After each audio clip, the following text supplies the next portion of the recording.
Rebonjour chers frères et sœurs. Ce matin, nous allons écouter le cardinal Robert Sarah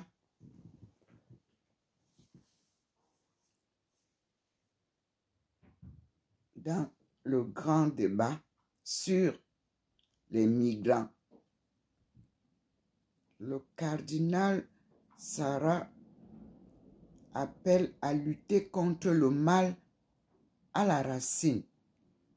Cette émission a été enregistrée le 25 novembre 2021 par Europe 1. Et nous allons voir ensemble, en écoutant le cardinal, qu'est-ce qu'il faut faire. Nous écoutons le cardinal. 10h, 11h, le grand rendez-vous avec les Échos et CNews. Nicolas Barré, Je n'ai pas les droits d'auteur, mais nous partageons. Bonjour à tous et bienvenue à vous. Bonjour cardinal Robert Sarah. Bonjour. Merci beaucoup de nous accompagner en ce dimanche particulier, en ce dimanche 26 décembre sur Europe 1 et sur CNews. Je salue mes camarades. Nicolas Barré des Échos, bonjour à vous Nicolas. Bonjour Sonia. Et le penseur et sociologue Mathieu Bobcoté, bonjour Mathieu. Bonjour. Vous incarnez, cardinal Robert Sarah, une figure emblématique de l'Église. Vous êtes un homme de réflexion, de sagesse. Votre parcours depuis votre Guinée natale jusqu'aux plus hautes instances à Rome auprès du pape force l'admiration de tous ceux qui placent en vous de grands espoirs. Vous êtes l'auteur de nombreux ouvrages de référence, dont le dernier en date s'intitule « Pour l'éternité, méditation sur la figure du prêtre » aux éditions Fayard. Nous allons évoquer différents sujets ensemble autour du sacré, de la spiritualité, de l'état du christianisme en cette période et des défis actuels en Occident. Et tout d'abord, Monseigneur Sarah Éminence, pour ceux qui vous découvrent sur nos antennes aujourd'hui, votre parcours, je le disais, est singulier. Vous êtes né dans une famille modeste, dans la région de Boké en Guinée. Qu'est-ce qui vous a orienté dans cette voie de la foi? Par le contact des missionnaires qui sont venus dans mon village, sans chercher autre chose que de sauver la vie, sauver les âmes. C'était des hommes de prière. Ce qui m'impressionnait, c'était très tôt le matin, ils étaient dans l'église, sans lumière, dans l'ombre. Je me disais, mais ces personnes doivent certainement rencontrer quelqu'un, parler avec quelqu'un. Et c'était une manière régulière. Tous les jours, c'était la même chose. Et après ce temps de prière, ils allaient tous célébrer la messe. Et j'étais un des enfants de chœur qui servait donc la messe. Et un jour, donc, un d'eux m'a demandé, mais est-ce que tu veux aller au séminaire? Je ne savais pas du tout ce que c'est qu'un séminaire. Alors je lui ai demandé, mais pourquoi faire? Il m'a dit, mais pour être comme moi. Ah, j'ai dit, bien sûr, je veux bien, mais est-ce que c'est possible? Il m'a dit, bien sûr. Alors il m'a dit, bon, allez en parler à vos parents. Donc les enfants haussent la maman parce qu'elle est plus compréhensible. Et donc je suis allé voir ma maman. Il dit, mais mon fils, tu rêves. Tu as déjà vu un prêtre africain? Il dit, non. Mais pourquoi tu penses à ça? Il dit, c'est pas moi, c'est le prêtre qui m'a dit que c'était possible. Alors il m'a dit, on va voir ton père. Oui, je suis allé voir papa. J'ai répété la même chose. Il m'a embrassé, il m'a dit, mon enfant, tu as fait un rêve, c'est pas possible. J'ai dit, non, allez demander au père, et il va vous confirmer ou non. Donc ils sont allés voir le père, Bracmont, qui est mort il y a 3 ans. Et ils ont dit, mais notre fils nous a dit c'est ça, est-ce que c'est vous qui lui avez donné cette idée? Il m'a dit oui. Et c'est possible? Mais bien sûr. Alors ils m'ont donné la permission d'aller pour une année. Bon, parce qu'il se disait, après une année, il se rendra compte que c'est pas du tout, il n'est pas fait pour ça. Et puis à l'époque, il n'y avait pas de séminaire en Guinée. Je devais faire 3-4 jours de bateau pour aller en Côte d'Ivoire. On ne pouvait rien manger parce que c'était à la cale. On vomit famille, c'est tout.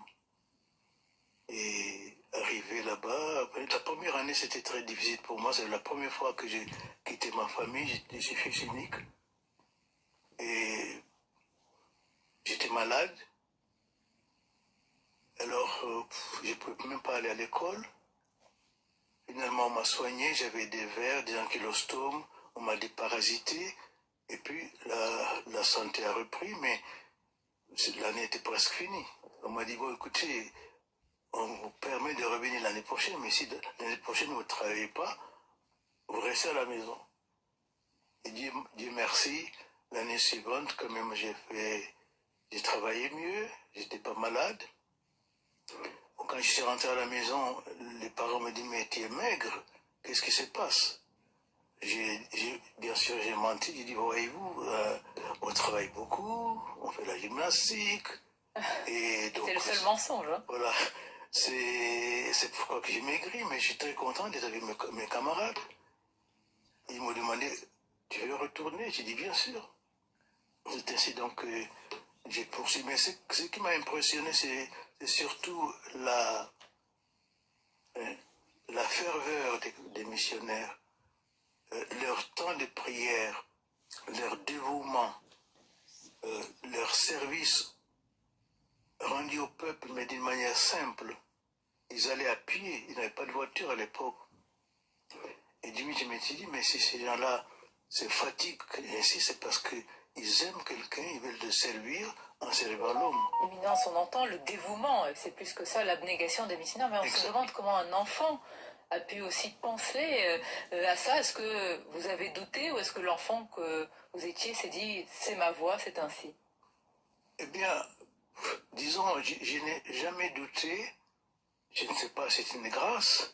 Une seule fois, j'étais déjà au grand séminaire à Nancy, mais c'était le comportement un peu brutal de mon évêque et qui me faisait dire, mais si c'est comme ça qu'il se comporte avec moi, il vient de la Guinée, il ne nous donne pas des nouvelles de nos familles, il est dur, moi je vais quitter le séminaire.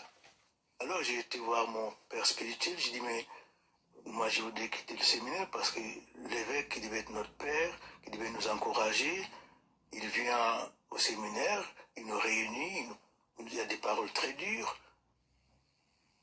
Et il m'a dit, mais c'est l'évêque qui t'a accueilli au séminaire, c'est pas lui qui t'a donné la vocation, c'est Dieu. Bon, moi-même, regarde-moi, je suis assez âgé, j'ai connu à Nancy 4 évêques, chacun avec ses qualités, chacun avec ses défauts. Toi, tu auras aussi un autre évêque, un troisième, un quatrième. Il faut les accepter comme ils sont. Et donc, j'ai dit, bon, d'accord, je vais continuer.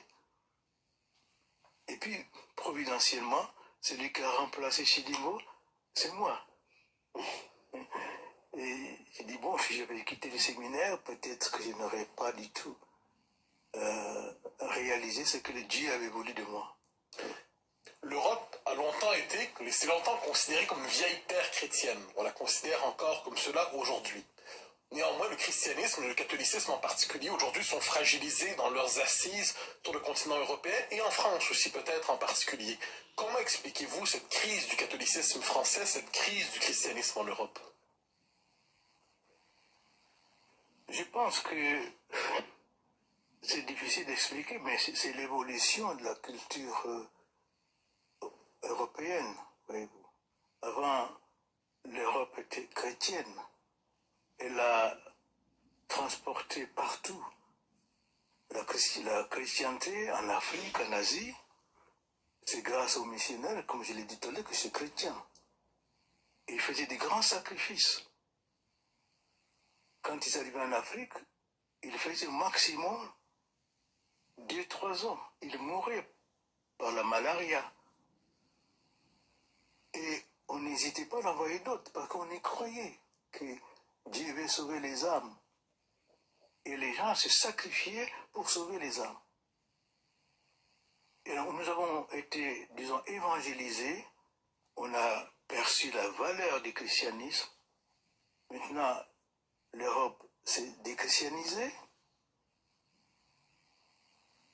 Un constat pour vous, Éminence, pardon, quand vous dites l'Europe s'est déchristianisée, c'est-à-dire que nous ne sommes pas sur la voie, pour vous c'est un fait, c'est un constat, vous le prenez comme tel? Quand on regarde la pratique religieuse, quand on voit également, comment dirais-je, la manière de regarder Dieu, de le centrer dans notre existence, dans notre façon de voir les choses, dans notre économie, dans notre politique, on voit que Dieu est exclu de notre société.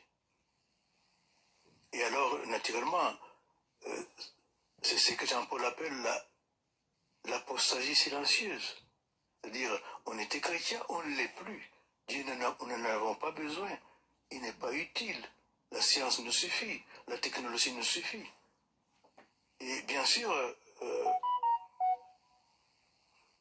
je crois que c'est une disposition difficile à comprendre parce que le lien entre l'Europe et le christianisme, c'est un lien fondamental, un lien ontologique.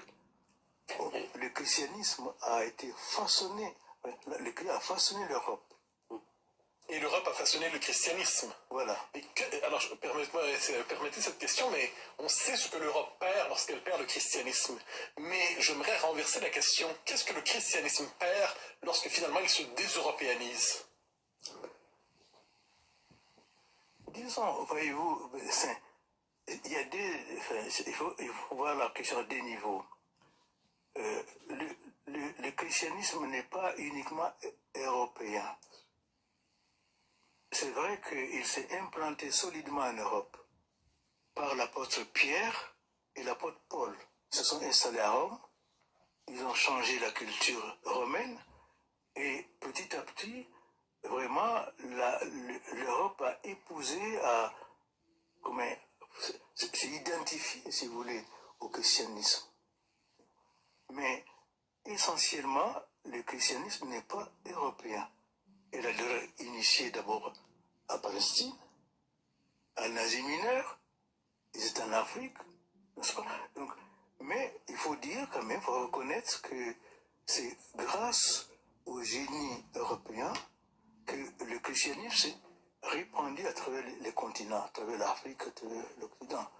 Et en perdant les racines chrétiennes, l'Europe perd sa nature, perd son identité.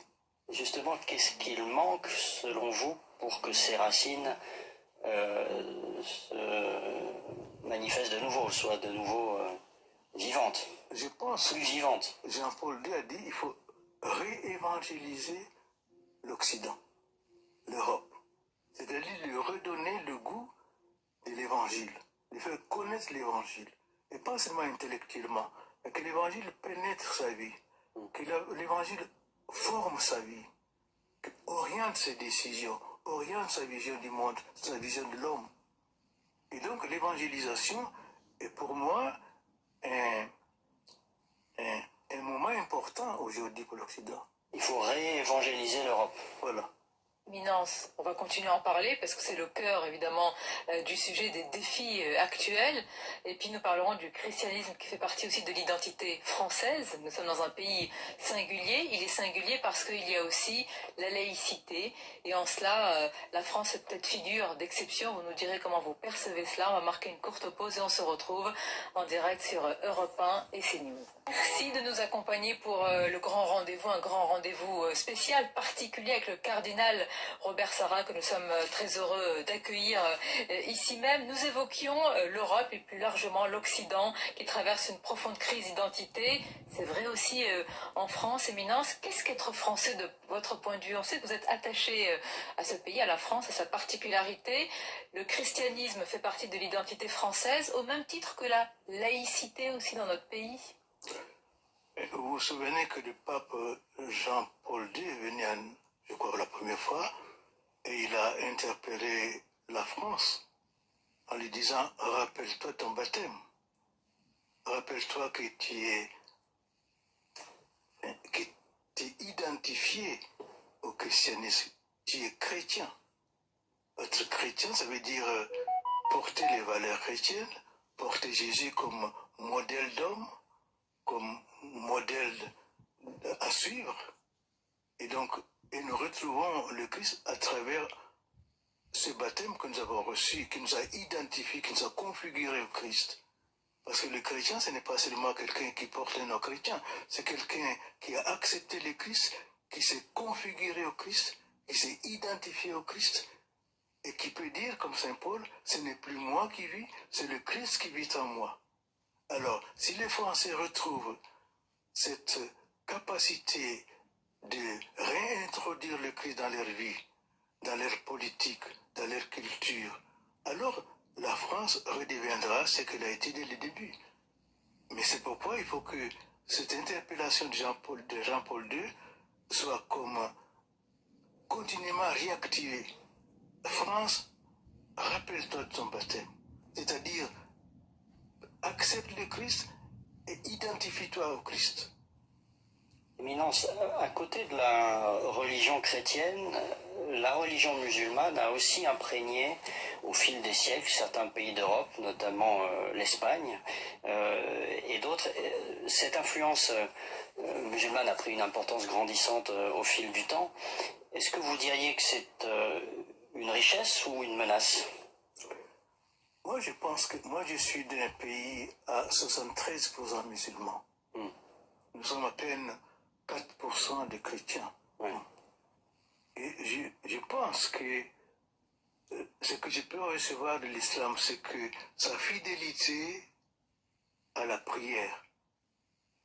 Quand j'étais jeune prêtre, quand j'entendais le muezzin appeler à la prière à 4 heures du matin, je me disais, mais toi, tu dors encore? Lève-toi. Alors, je pense que l'islam peut nous rappeler que Dieu ne peut pas être rejeté dans la société. Il doit être présent. Il doit nous réveiller chaque matin. Le prophète Isaïe dit, la parole de Dieu me réveille chaque matin. Chaque matin, il me réveille comme quelqu'un qui se laisse instruire. Dieu doit nous réveiller chaque matin. Et moi, j'ai beaucoup appris en Guinée que l'importance de la prière, par cette fidélité des musulmans, à toutes les heures où ils doivent prier, ils s'arrêtent pour prier. C'est intéressant, Éminent. C'est-à-dire que pour vous, il y a aujourd'hui des leçons à prendre de la pratique de l'islam. Certains ont peur, il faut bien dire, et dénoncent un islam conquérant, et d'autres viennent dire, au contraire, regardez cet attachement qu'ont gardé la plupart des musulmans à la prière, à la pratique de l'islam. Pour vous, ce serait plutôt une leçon, cet islam conquérant, ou en tous les cas vigoureux?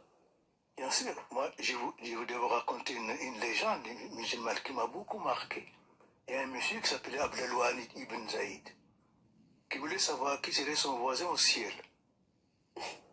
Parce que si vous avez un mauvais voisin sur terre, bon, c'est difficile, mais vous l'avez pour quelque temps.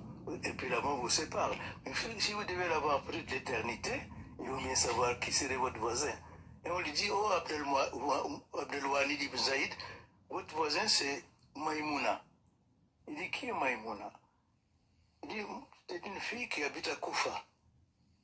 Il va à Koufa, il demande qui est Maïmouna. On dit, c'est une folle qui garde les moutons du côté du cimetière.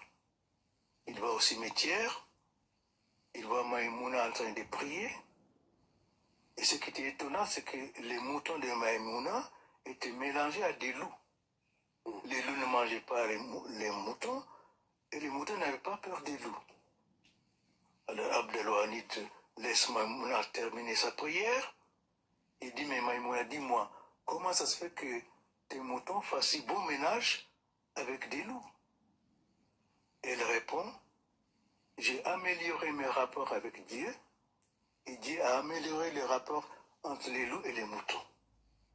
Si les hommes n'améliorent pas leurs rapports entre eux, avec Dieu, les rapports seront conflictuels.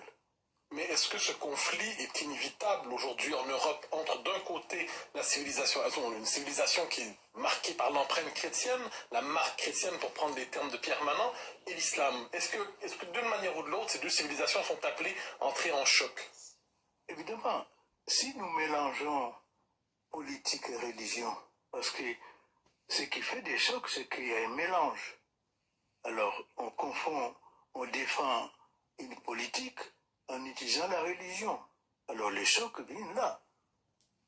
Lorsqu'on parle d'islamisme violent, je ne pense pas que c'est des vrais religieux qui parlent au nom de Dieu. Dieu n'est pas violent.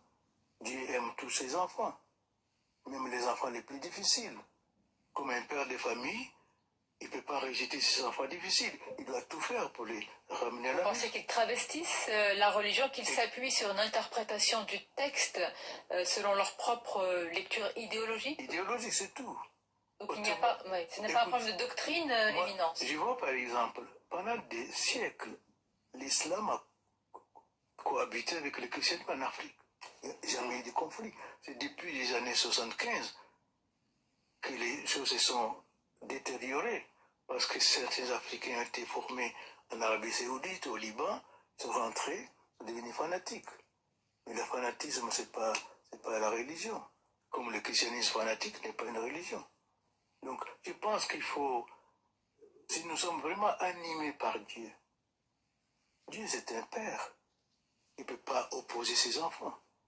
C'est nos idéologies qui s'opposent entre nous. Malgré tout, Éminence, nous sommes dans un pays, en France, où quand on rappelle, certains rappellent, y compris des responsables politiques, les racines chrétiennes de la France, d'autres affirment que cela peut heurter les musulmans de France ou les musulmans en France. Alors aujourd'hui, cette opposition, est-ce qu'elle est artificielle selon vous, ou est-ce qu'elle vous inquiète parce que on ne pourra plus, en tout cas certains ne pourront plus rappeler sans qu'il y ait une polémique les racines chrétiennes d'un pays comme la France?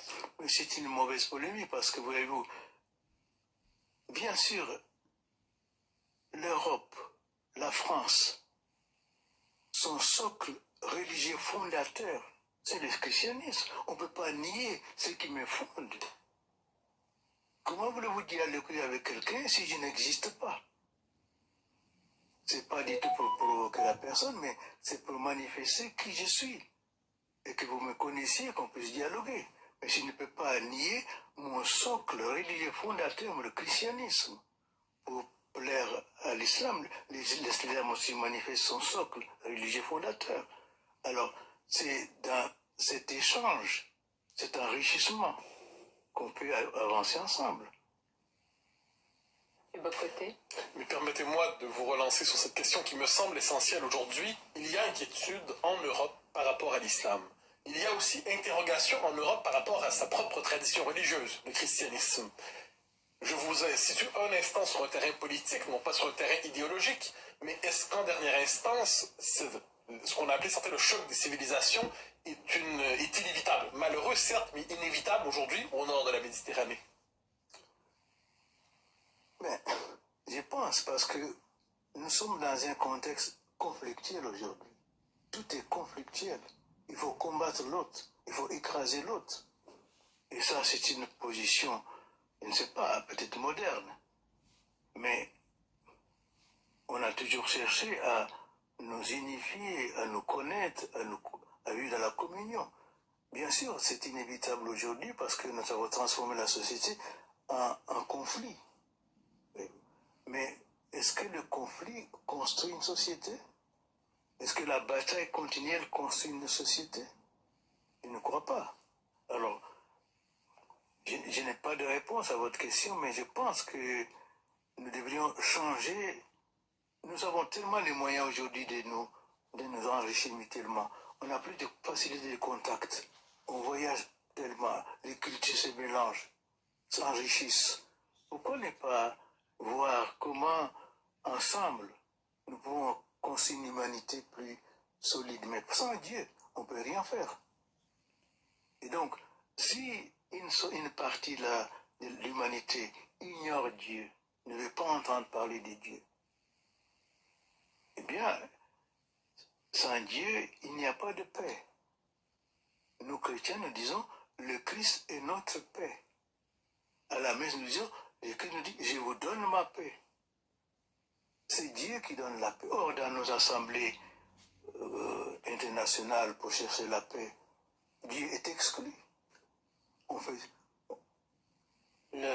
La séparation de l'Église et de l'État, Éminence, en France est parfaitement admise par l'Église de France. Est-ce que vous diriez que de la part de l'islam, il y a encore un chemin à faire, et lequel et selon quelle modalité? Il faut bien comprendre aussi si cette séparation doit être étanche. C'est-à-dire, un Français est un homme unique. Il n'est pas se manifester religieux. Il ne peut pas ne pas manifester sa conviction philosophique, religieuse. Alors, la séparation entre l'Église et l'État est une réalité louable, bien, mais ça ne veut pas dire qu'il n'y a pas de vie commune, il n'y a pas de vision commune, il n'y a pas d'intérêt commun. L'État s'occupe du même français, l'Église s'occupe du même français. Pourquoi cette rupture totale? Parce que c'est la tradition en France, c'est ainsi. Oui, mais la tradition, c'est une tradition qu'il faut réexaminer, critiquer. Parce que vous ne pouvez pas diviser un homme et le maintenir vivant. Et de quelle manière pourrions-nous, dans votre esprit, réconcilier, au-delà de la laïcité telle que nous la connaissons aujourd'hui, de quelle manière réconcilier ces deux dimensions selon vous? Quelqu'un m'a dit, vous avez une richesse en Afrique. Tous les Africains sont croyants. Il n'y a pas, nous sommes tous des cultures françaises, le Sénégal, la Guinée, le Mali, mais nous ne faisons pas cette séparation radicale. On lui dit, conservez ça.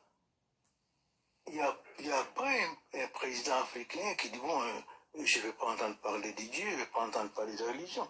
On vit une osmose, une communion. Il dit, conservez ça. Vous vous occupez de la même personne, mais gardez cet équilibre-là. Selon vous, Éminence, on ne peut pas séparer le citoyen en tant que tel et l'homme religieux, en tout cas dans ses convictions. Non, à moins que vous le disséquiez, que vous le tuiez, mais un homme cela. vivant, il est en entier. Il est religieux, il est citoyen, il travaille, il a un métier. On va continuer à en parler. On va marquer une courte pause à vous écouter. On est emporté par le temps. C'est passionnant. Ce sont des questions évidemment à la fois politiques mais hautement philosophiques, religieuses. Nous parlerons de sacré, de spiritualité. Comment rallumer cette flamme aujourd'hui, bien au-delà d'ailleurs de l'Occident. Mais c'est surtout l'Occident et l'Europe qui nous intéressent. Et nous parlerons plus précisément de votre livre, Éminence, pour l'éternité, méditation sur la figure du prêtre. Dans quelques instants, une courte pause et on se retrouve. Le grand rendez-vous en ce dimanche sur Europe 1 et CNews, en ce dimanche 26 décembre avec le cardinal Robert Sarah, auteur de livre pour l'éternité, méditation sur la figure du prêtre aux éditions Fayard. On poursuit notre entretien avec une question de Mathieu Bocoté. La question liturgique revient en boucle dans le catholicisme français, mais pas exclusivement. Et cette année même, il y a eu une querelle assez vive autour du sort réservé à la messe tridentine, la messe traditionnelle. Quelle place est réservée aujourd'hui dans la liturgie, dans la culture de l'Église? Est-ce que, d'une certaine manière, les catholiques traditionnels ne sont pas les grands abandonnés du catholicisme contemporain, comme si une certaine partie de l'Église ne voulait pas de ses enfants les plus fervents? Oui, vous savez que une des préoccupations du pape Benoît XVI, c'est la crise de l'Église. Et il a défini la crise de l'Église dépend de la crise de la liturgie. Il y a un adage qui dit lex orandi, lex credendi. La manière de prier, c'est la manière de croire. Et vice-versa. La manière de croire définit la manière de prier.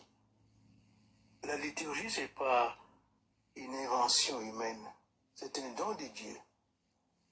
Et si l'homme se met à inventer sa liturgie, à promouvoir une créativité, eh bien, il n'honore plus Dieu. Et donc, la crise aujourd'hui, c'est que nous voulons inventer, nous voulons créer, nous voulons développer une liturgie qui est horizontale, une réunion humaine, une convivialité. Et c'est pourquoi nous vivons une grande crise. Évidemment, c'est dommage d'abandonner une tradition, parce que chaque civilisation, chaque être humain vit sur des racines, vit sur un patrimoine. c'est une richesse qu'il a héritée des parents. Et donc, abandonner la tradition, c'est se couper de ses racines. Et un arbre qui se coupe de ses racines meurt. Éminence Robert Sarra, vous avez cité depuis le début de cet entretien Jean-Paul II, vous venez de citer Benoît XVI, vous n'avez pas encore cité le pape François, je n'y vois aucun signe. Mais nous allons Bien arriver. sûr, c'est pour ça que je n'y vois aucun signe de votre part, mais êtes-vous, comme certains le disent, plutôt un gardien du temple de cette tradition plus fervent que ne peut l'être? C'est une différence de vision dans ce cas-là, peut-être même de philosophie, sans forcément pointer des différences, mais avec le pape François. Mais le pape François aussi, je pense qu'il a sa manière de garder la tradition. C'est pourquoi donc c'est nouveau motu proprio, le gardien de la tradition. Mais ça ne veut pas dire se couper de ce que nous avons reçu comme héritage.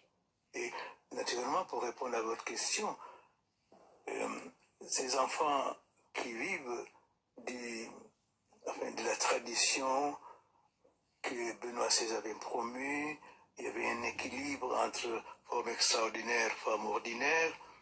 Est-ce que ces enfants aujourd'hui sont rejetés? Je ne pense pas, parce que l'application du motu proprio du pape François, est laissée à la discrétion, à la sagesse des évêques. Si un évêque voit que dans son diocèse, il n'y a aucun hiatus, aucune difficulté, il y a harmonie, il ne voit pas pourquoi il va empêcher que les sensibilités soient respectées. Ceux qui veulent prier avec la forme ordinaire soient honorés, soient respectés. Ceux qui veulent prier avec la forme extraordinaire soient honorés, respectés. Parce que il faut que chacun grandisse selon sa vocation propre, selon son appel propre, selon son ambition propre. Il y a une autre crise, Éminence, qui préoccupe l'Église depuis un certain nombre d'années, c'est celle des vocations. Oui. Comment, d'abord, l'expliquez-vous, et puis y a-t-il des mesures à prendre pour la surmonter? Les vocations, voyez-vous, je pense qu'il ne faut pas l'isoler. Il y a la crise de la famille, parce que les vocations viennent des familles. Si les familles n'ont plus d'enfants, si la famille ne vit plus longtemps pour transmettre leur foi à leurs enfants, comment voulez-vous susciter parmi les enfants la vocation, le désir de se donner à Dieu?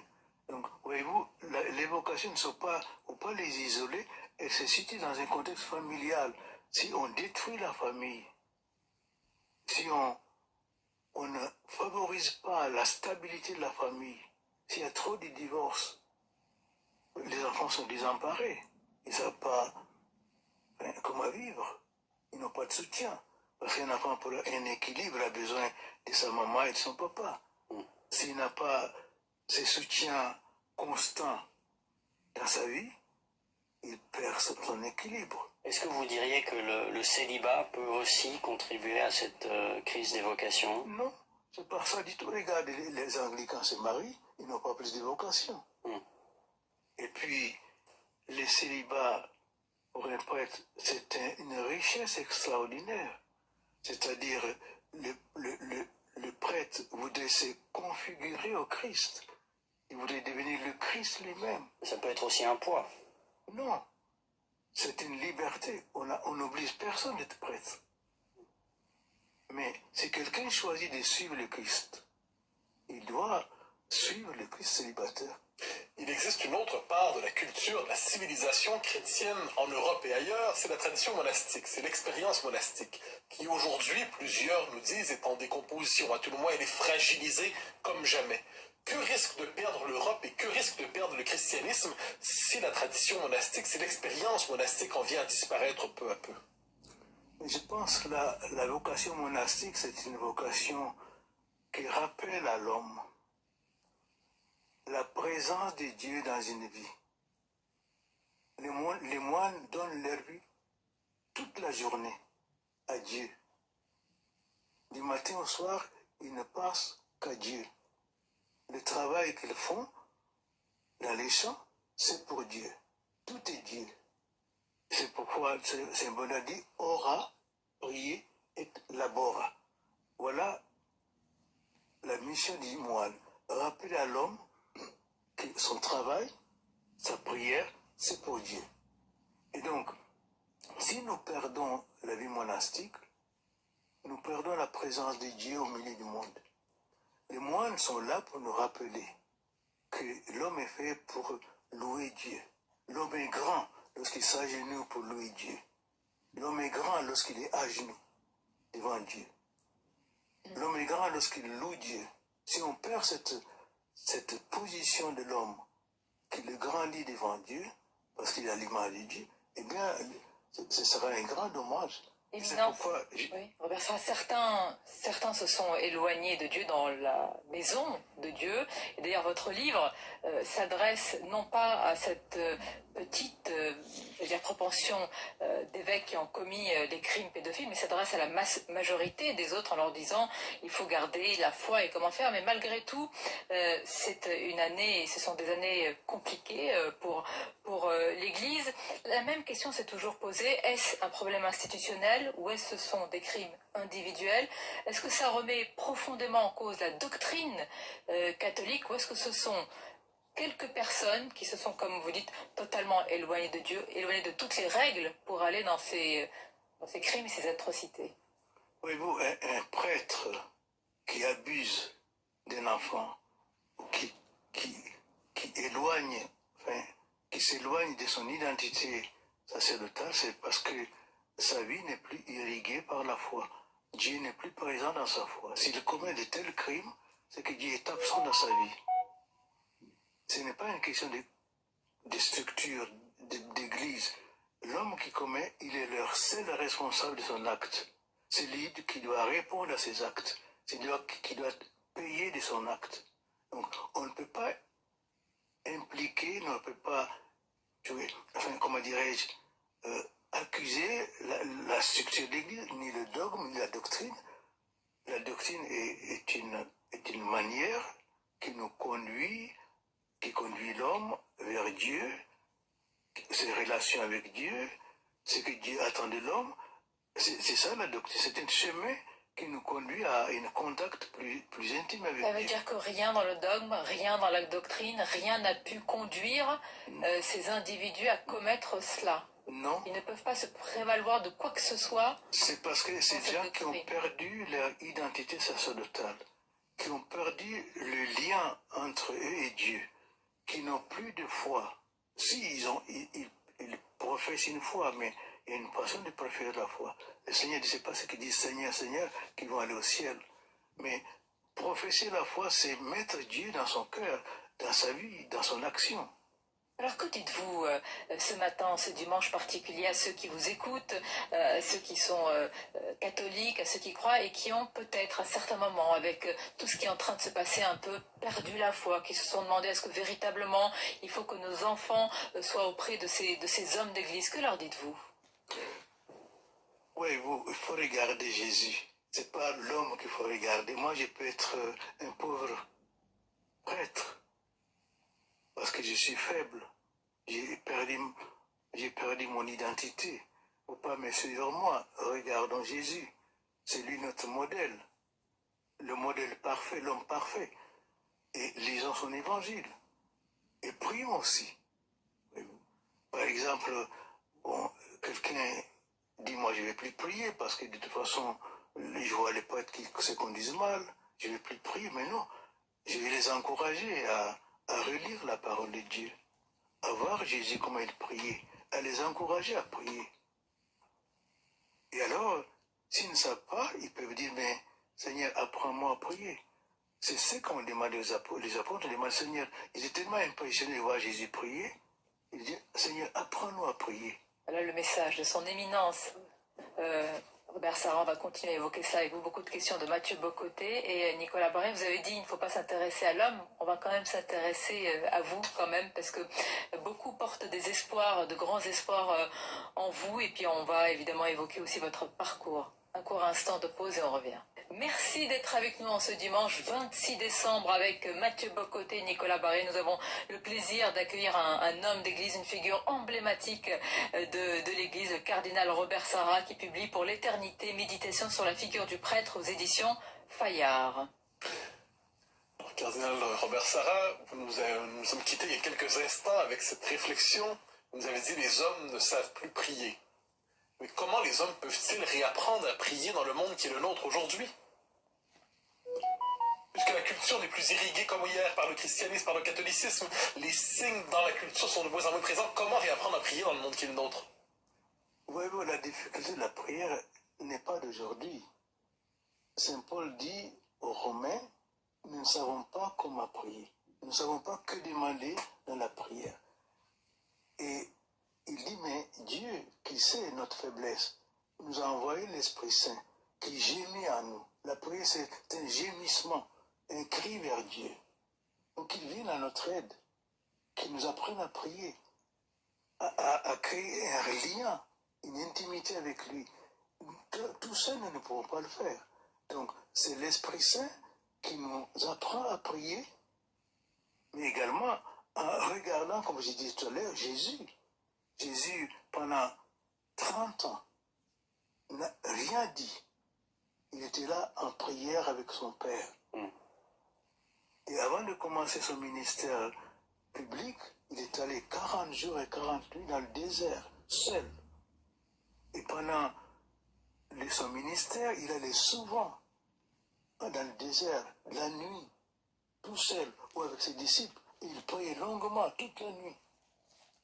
Est-ce que vous diriez que, au fond, le progrès, la technologie, les écrans, le numérique, tout ça, tout ce qui constitue le monde actuel, crée une forme de distraction par rapport à cette quête spirituelle dont vous parlez? Voyez-vous, on ne peut pas faire des choses à la fois. Lorsque nous parlons, nous sommes face à face. La prière, c'est un face à face avec Dieu. Il ne peut pas manipuler un téléphone portable pour prier. Vous vous souvenez du curé d'Ars, avec son paysan. Lui, ces paysans étaient là devant le Saint-Sacrement. Et tout le temps, il ne disait rien. Et il dit, mais qu'est-ce que tu fais là, mon ami? Il dit, je l'avise et il m'avise. La prière, ce n'est pas dire des choses à Dieu.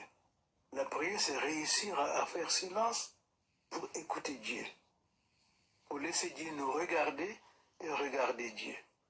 C'est ça la prière. C'est pas de faire des blabla, de parler beaucoup. Non, c'est garder le silence. Or, aujourd'hui, la technologie, ces instruments qui ne laissent pas tranquilles, on nous téléphone tout le temps, tu as le téléphone fixe, portable, télévision, enfin, jamais l'homme d'aujourd'hui n'est laissé silencieux. Oh, Dieu parle dans le silence. Si nous le rencontrons dans le silence.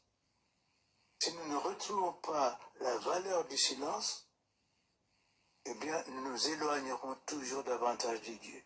Éminence, il y a ce matin des croyants et des non-croyants, évidemment, qui nous écoutent et qui nous regardent. Quel peut être le lien entre nous tous, au-delà de la prière et de la religion? Est-ce que c'est le sacré? Est-ce qu'une spiritualité débarrassée de ses oripeaux religieux peut nous permettre de fabriquer un commun au-delà de nos différences entre nos croyances religieuses? Je pense que les religieux, les gens qui connaissent Dieu, peuvent nous sortir du profane pour nous élever vers Dieu.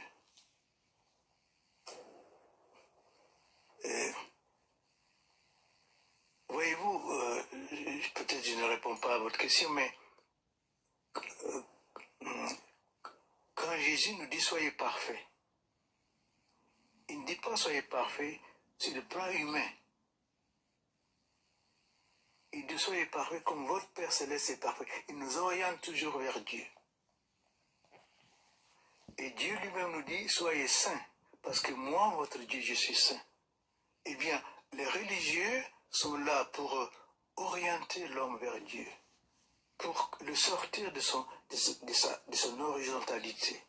C'est évident que nous devons nous occuper des choses de la terre, de la technologie, du bien-être humain, mais que ces bien-être nous portent vers Dieu. Pour le remercier parce que nous n'avons pas inventé cela.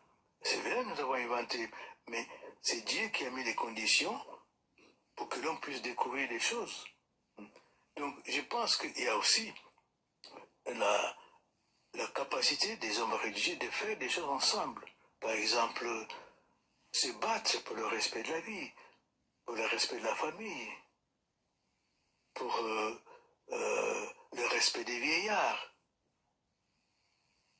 pour une harmonie sociale. Donc on peut vivre ensemble.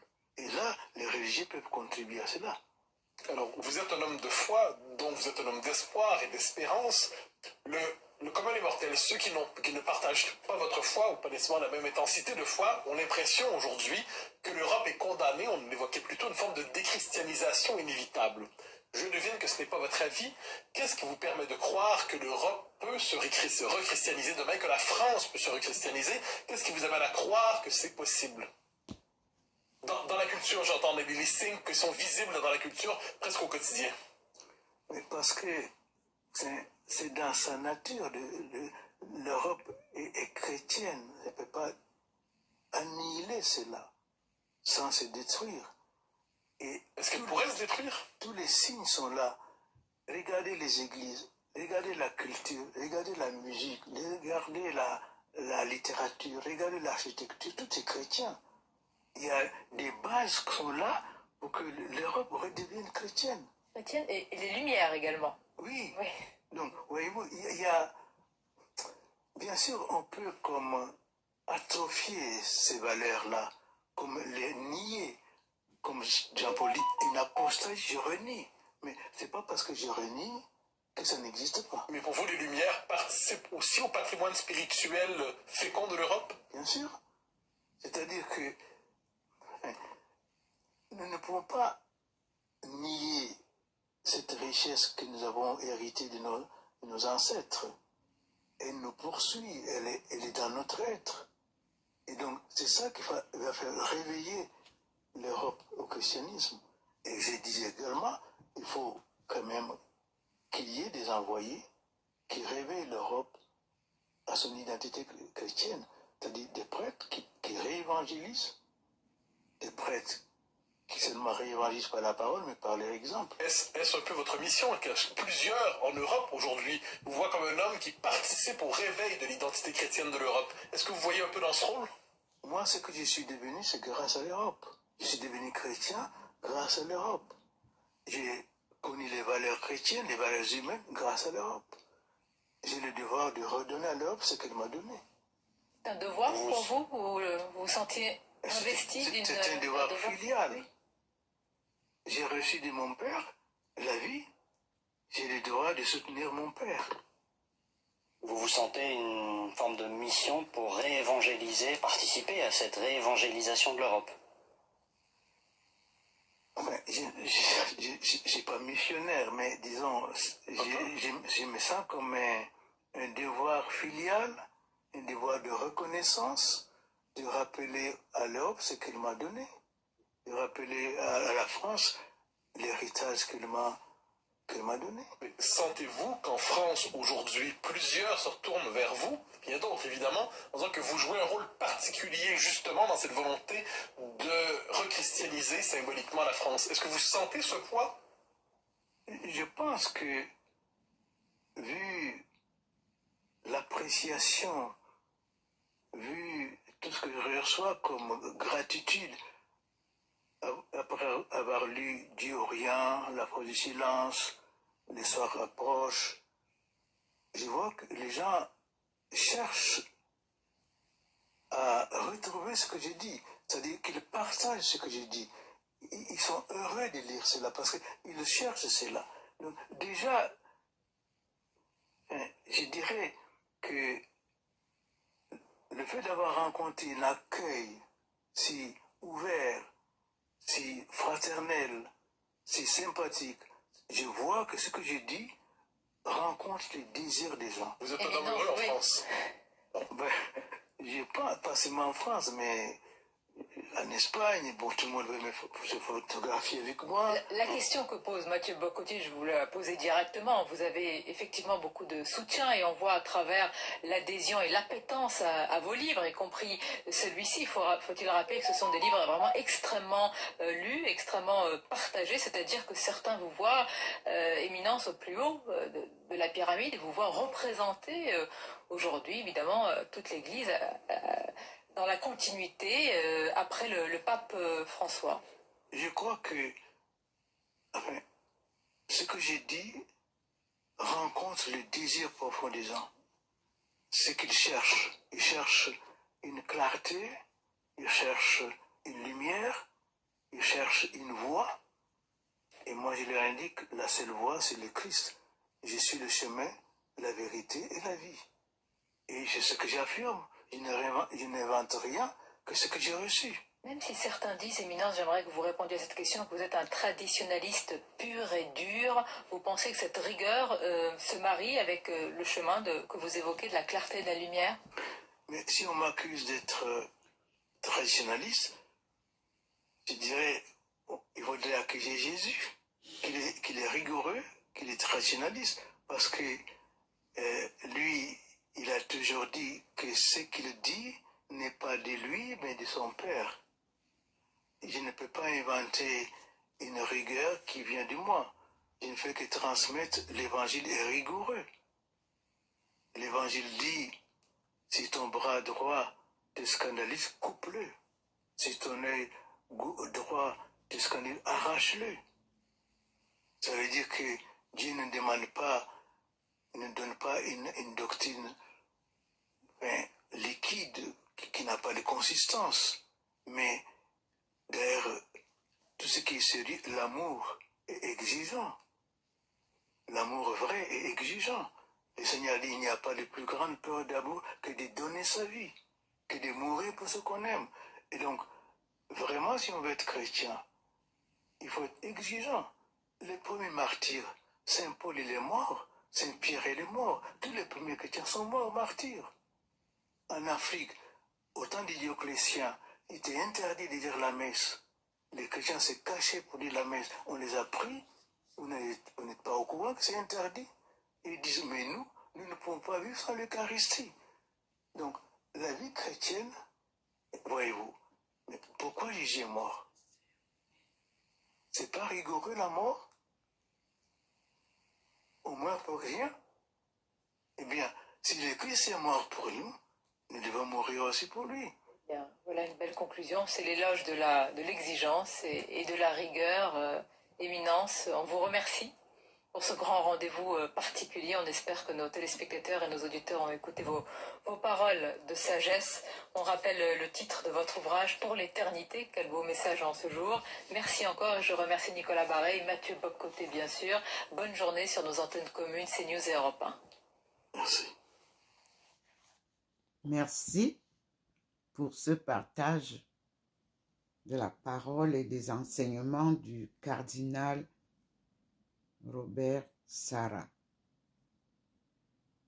Et je remercie aussi Europe 1 qui a bien voulu partager cet entretien avec nous tous.